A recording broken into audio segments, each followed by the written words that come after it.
ठीक है, नेक्स्ट चीज में आप, हाँ ये वाली चीज मुझे दिखानी थी आपको, वुमेन रिजर्वेशन एक्ट का आप लोगों ने नाम सुना होगा।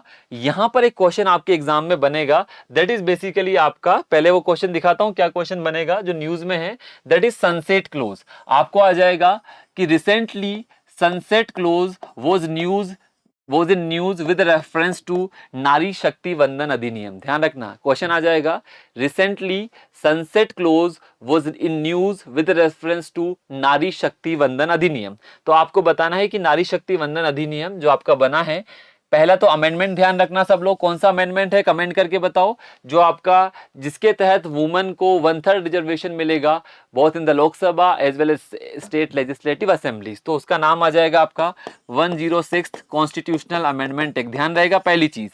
दूसरी चीज, इस बिल का ऑब्जेक्टिव भी आप लोगों को दिख रहा है जो मैंने आपको बताया कि 1/3 टोटल सीट्स रिजर्व हो जाएगी वुमेन के लिए। अब ध्यान रखना ये क्या परमानेंटली हो जाएगी क्या? सनसेट क्लोज का मतलब है कभी तो बेसिकली उसको बंद करना पड़ेगा, और बंद नहीं करेंगे तो आगे बढ़ाना पड़ेगा, और आगे बढ़ाना पड़ेगा तो वापस से नया कॉन्स्टिट्यूशनल अमेंडमेंट करना पड़ेगा। तो वही चीज मैं आप लोगों को दिखा पा रहा था। यहाँ पे सनसेट क्लोज के अंदर क्लियर बोला गया है कि ये 15 सालों के बाद ये जो वुमेन को रिजर्वेशन हमने दिया है ये एक्सपायर हो जाएगा, लेकिन इसको चाहे तो पार्लियामेंट वापस से रिन्यू कर सकती है। और रिन्यू करने के लिए क्या करना पड़ेगा? रिन्यू करने के लिए वापस से नया कॉन्स्टिट्यूशनल अमेंडमेंट एक्ट इनको करना पड़ेगा। ठीक है तानी जी, राधे राधे। ठीक है, बाकी सब लोगों को यहां तक समझ आ रहा है कि सनसेट क्लोज पे अगर यूपीएससी प्रीलिम्स में क्वेश्चन आया तो आप इसका इजीली आंसर कर सकते हैं, पहली चीज। ठीक है, दूसरी चीज, ये जो इमेज है जो मैंने बेसिकली गवर्नमेंट सोर्स से ली है, यहां पर ये भी लिखा हुआ है आप देखो कि इससे पहले कई बार स्टेटमेंट आ जाएगा कि वुमेन रिजर्वेशन को लेकर ये बिल पहली बार इंट्रोड्यूस किया गया है। ऐसा पहली बार नहीं हुआ है, इससे पहले भी आप देखोगे 96, 98, 2009, 2010, 2014 में इस बिल को इंट्रोड्यूस करने का प्रयास किया गया, लेकिन ये पास नहीं हो पाया। तो पास अभी कब हुआ है? 2023 के अंदर। तो ध्यान रखना, इससे रिलेटेड कमेटीज के नाम भी लिखे हैं कि मान लो आ जाए कौन कौन सी कमेटीज बनी थी। तो आप देखोगे यहाँ पे मार्गारेट अल्वा के नाम से भी बनी थी, गीता मुखर्जी के नाम से भी कमेटी है, एक committee on the status of women भी बनी हुई है। तो बहुत सारी कमेटीज बनी हुई है। एक और चीज यहां पर आप ध्यान देना कि बहुत सारे आर्टिकल्स यहां पर हम इंसर्ट करने पड़ेंगे, या बहुत सारे आर्टिकल्स में चेंजेस होंगे। उन आर्टिकल का नाम भी लिखा है, 330 है, 332 है, 239AA और बेसिकली 334A। ये सारे के सारे इस इमेज में विजिबल है कि कौन कौन से आर्टिकल्स इंसर्ट होंगे, क्या क्या अमेंड होगा। सनसेट क्लोज मैंने आपको बोला कि ये रिजर्वेशन केवल और केवल 15 साल तक वैलिड होगा, आगे करना होगा तो बेसिकली वापस से नया अमेंडमेंट करना पड़ेगा, ध्यान रखना। ठीक है, उसके बाद बेसिकली जो रोटेशन ऑफ सीट्स वगैरह रहता है वो किसके अकॉर्डिंग होगा? सेंसस के अकॉर्डिंग। डिलिमिटेशन कमीशन उसको डिसाइड करेगा। मैंने आपको बोला कि इसको बिल को इंप्लीमेंट किया जाएगा जब आपका नया सेंसस आ जाएगा, मतलब 2026 वाला जो सेंसस आएगा आपका, क्योंकि प्रक्रिया अभी चालू होनी बाकी है, तो 26 तक बेसिकली नया सेंसस आएगा, उसके अकॉर्डिंग डिलिमिटेशन होगा। ठीक है, ये ध्यान रखना। मैंने ये भी बताया था एट प्रेजेंट केवल और केवल लोकसभा के अंदर 82 बेसिकली वुमेन एमपीज थी, जो अराउंड बेसिकली आपको 15% या 14% के आसपास आप लोगों को देखने को मिलेगा। तो ये ध्यान रखना, यहाँ पे सारी चीजें बेसिकली मैंने लिख दी है, कौन कौन से आर्टिकल्स में क्या क्या अमेंडमेंट होंगे, क्या सनसेट क्लोज है, कौन सा अमेंडमेंट है, इसको क्या बोला जाता है। तो ये जो मैंने आपको लिखा था रिसेंट कमेटीज या रिसेंट एक्ट्स जो न्यूज में है, यहां से क्वेश्चन बनने की आपकी प्रोबेबिलिटी रहेगी ही रहेगी। तो ये ध्यान रखना आप सब लोग। यहां से सारे मैंने क्वेश्चन आपको क्लियर कर दिए हैं। और भी कोई माइंड में आपके क्वेश्चन होता है तो आप कमेंट करके बता दीजिएगा सर इसका क्या आंसर देंगे, तो मैं डेफिनेटली उसको भी आंसर कर दूंगा अगर आपके माइंड में और भी क्वेश्चन आता है तो। ये क्लियर है सब लोगों को?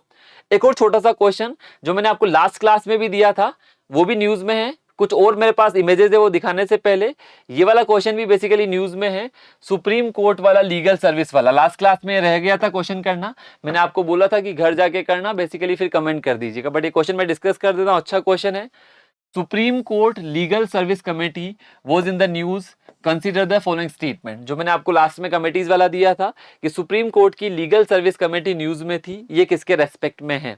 पहला स्टेटमेंट है, इस कमेटी का जो पर्पस है, the committee was constitute to provide free and competent legal services to the weaker section of the society. इस कमेटी का पर्पस है जो समाज का निचला तबका है उसको मुफ्त में बेसिकली क्या मिले? लीगल सर्विसेज मिले या विधिक सेवाएं मिले, पहला स्टेटमेंट। और दूसरा लिखा, इसको कॉन्स्टिट्यूट किया गया है किस एक्ट के अंदर? National legal service authority act, NALSA act के अंदर इसको बनाया गया है, 1987 में ये एक्ट बनाया गया था। थर्ड लिखा है, chairman and other members are appointed by the president. ये जो कमेटी बनेगी इसके चेयरमैन और मेंबर्स को कौन अपॉइंट करेगा? प्रेसिडेंट। तो आप लोगों को अगर इसके बारे में थोड़ा सा भी पता हो, न्यूज में है, तो इसका आंसर आप फटाफट से कर सकते हैं, अदरवाइज मैं तो बताऊंगा ही आप लोगों को। ध्यान रखना, ठीक है। एक बार आप आंसर कीजिए फटाफट से सब लोग, अगर ध्यान हो किसी को इसके बारे में। चलिए इसके बारे में मैं आपको जस्ट थोड़ा सा आइडिया दे देता हूं। इसकी भी स्लाइड मैंने यहाँ पे लगाई है ताकि आपको क्लियर हो जाए। देखो मैंने आपको बोला था सुप्रीम कोर्ट के जज थे जो है BR गवई साहब, उनको उन्होंने नॉमिनेट किया है as the chairman of the Supreme Court legal service committee, replacing justice Sanjiv Khanna, the senior most जज of the top court after the chief justice of India. ठीक है, तो ध्यान रखना, पहली चीज तो जो कमेटी के मेंबर्स और चेयरमैन को अपॉइंट करेंगे वो प्रेसिडेंट साहब नहीं करेंगे। जो थर्ड स्टेटमेंट मैंने लिखा था ना, कौन करेंगे? बेसिकली उसमें करेंगे आपके चीफ जस्टिस ऑफ इंडिया। ये यहाँ पर लिखा भी है मैंने, यहाँ पर जो भी इसके चेयरमैन होंगे और अदर मेंबर्स होंगे are nominated by the CJI। President नहीं करेगा क्योंकि ये सुप्रीम कोर्ट की लीगल सर्विस अथॉरिटी बन रही है, तो इसके अंदर जो नॉमिनेशन होगा चेयरमैन का और अदर मेंबर्स का वो by the chief justice of India होगा, प्रेसिडेंट के द्वारा नहीं होगा। तो तीसरा स्टेटमेंट गलत है। और ध्यान रखना, ये जो आपकी कमेटी बनी है इसका पर्पज ही क्या है? आपका जो आर्टिकल 39A है, 39A आप DPSP में पढ़ोगे तो आपको मिलेगा free legal aid to poors. क्या मिलेगा? Free legal aid to poors. तो ध्यान रखना, यहाँ पे एक स्टेटमेंट ये भी आ सकता है, this committee was in line with the philosophy of DPSP as mentioned under article 39A। वो स्टेटमेंट भी सही हो जाएगा क्योंकि 39A भी बोलता है गरीबों को फ्री में या मुफ्त में लीगल एड मिलनी चाहिए। तो इस कमेटी को मैंने आपको बोला, ये जो एक्ट है national legal services authority act 1987, इससे एक क्वेश्चन ये भी बन सकता है, जो आपकी लोक अदालत होती है वो भी किस एक्ट के तहत बनती है? National legal service authority act 1987 के तहत ही बनती है। तो ये वाला पार्ट भी उससे आप जोड़ सकते हो। तो ध्यान रखना, इसका पर्पज यही है, free and competent legal services provide करना weaker section of the society को। तो अगर आप इस क्वेश्चन को आप देखोगे तो इजी हो जाएगा कि पहली चीज है यस फ्री लीगल एड, इसको आप फर्दर करेक्ट कर सकते हो आर्टिकल 39A ऑफ DPSP, ये स्टेटमेंट आ जाए तो भी आप इसका सही कर दोगे।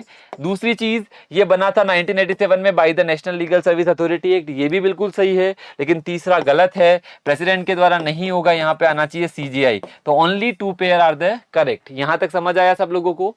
ये क्लियर है यहाँ तक सब लोगों को? एक बार देख लीजिए फटाफट से। चलिए आई होप यहाँ तक सब लोगों को क्लियर है। तो ये वाला क्वेश्चन भी यहाँ से बन सकता है। कुछ और स्लाइड्स बेसिकली मैंने आप लोगों के लिए यहाँ पर ऐड की है, जो जस्ट आप लोग देख लीजिएगा। ये स्लाइड से कुछ क्वेश्चन अगर बने, क्योंकि ये सारे के सारे वो एक्ट है या वो बिल है जो इंट्रोड्यूस किए गए हैं 2023 के अंदर। ये press and registration of periodic bills 2023 भी न्यूज में था, that is related to basically आपका मीडिया। इसमें मैंने दिखाया है देन, मतलब पहले क्या था और अब क्या है। तो पहले देखोगे जो पुराना एक्ट था 1923 का, इसका अभी 2023 में आप सोचो 1923 के बाद 2023 में अपडेट हुआ है, तो 100 सालों का टाइम है। तो जो पुराना एक्ट हुआ था उसके अंदर बेसिकली गवर्नेंस इतनी अच्छी नहीं थी, लेकिन नए एक्ट के अंदर आ जाएगा। Consider the following statement about press and registration of periodic bills. में स्टेटमेंट दे देगा, it enables faster and efficient service delivery through technology and ease of access. बिल्कुल सही बात है, नए के अंदर बेसिकली टेक्नोलॉजी का काफी यूज है, ईज ऑफ डूइंग बिजनेस का काफी यूज किया गया है। तो बिल्स की स्लाइड दी गई है कि पहले क्या था और अब क्या था। अभी हमारी जो प्रिंटिंग प्रेस है उनको बहुत कम अप्रूवल लेने पड़ते हैं, सारे के सारे अप्रूवल ऑनलाइन ही हो जाते हैं। तो काफी ईज ऑफ डूइंग बेसिकली इसके थ्रू आप लोगों को देखने को मिलेगी। ठीक है, तो ये वाला जो एक्ट की स्लाइड्स है ये भी अवेलेबल रहेगी। इसमें ये दिखाया है पहले कैसा था और अभी कैसा है। तो इन टॉपिक्स से जो भी क्वेश्चन बनेंगे उनका आप इजीली आंसर यहां पर कर सकते हो। So this is all about today's topics. कल की जो हमारी सीरीज होगी वो होगी IR एंड मैपिंग पे। वहां पर भी काफी सारे एरियाज हैं जहां से क्वेश्चन बन सकते हैं। मैंने ग्लोबल बायोफ्यूल अलायंस भी लिया हुआ है। IR के अंदर मैपिंग में जो इंपॉर्टेंट एरियाज न्यूज में है, जैसे हेफा पोर्ट न्यूज में है, एक प्रोजेक्ट बेसिकली आपका न्यूज में है, गाजा बॉर्डर के इंपॉर्टेंट एरियाज जो न्यूज में है, ओपेक प्लस न्यूज में है, GCC न्यूज में है। तो वो सारी चीजें अपन कल की क्लास में डिस्कस करेंगे। आज की क्लास में इतना ही। कोई भी डाउट्स होंगे तो बेसिकली कमेंट सेक्शन में आप सब लोग पूछ सकते हो, फटाफट से पूछ लीजिए। अदरवाइज बेसिकली आज की क्लास हम यहीं पर स्टॉप करेंगे।